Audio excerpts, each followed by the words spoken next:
posterior cranial fossa is the most posterior and deep of the three cranial fossa. It accommodates the brainstem and cerebellum. Its borders include anteriorly and medially it is bounded by the dorsum sellae of the sphenoid bone. Anteriorly and laterally it is bounded by the superior border of the petrosal part of the temporal bone. Posteriorly it is bounded by the internal surface of the squamous part of the occipital bone. The floor consists of the mastoid part of the temporal bone and squamous condylar basilar part of the occipital bone. If you see it condensed, the brainstem and cerebellum are the posterior cranial fossa condensed. The brainstem is comprised of medulla oblongata, fons and midbrain, and continues down through the foramen magnum to become the spinal cord. The cerebellum has an important role in the coordination and fine motor control.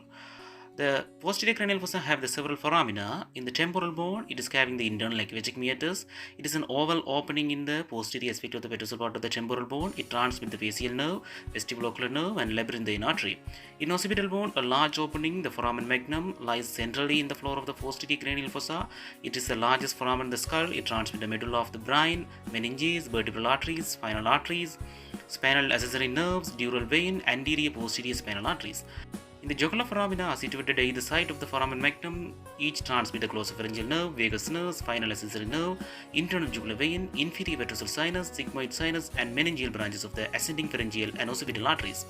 Immediately superior to the anterolateral margin of the foramen magnum is the hypoglossal canal. It transmits the hypoglossal nerve through the occipital bone. Posterolaterally to the foramen magnum lie the cerebellar fossae. These are the bilateral depressions that cause the cerebellum. They are divided medial by the ridge of bone, that is the internal occipital crust. The cerebellar tonsillar herniation is a downward displacement of the cerebellar tonsil through the foramen magnum. It is also known as the coning.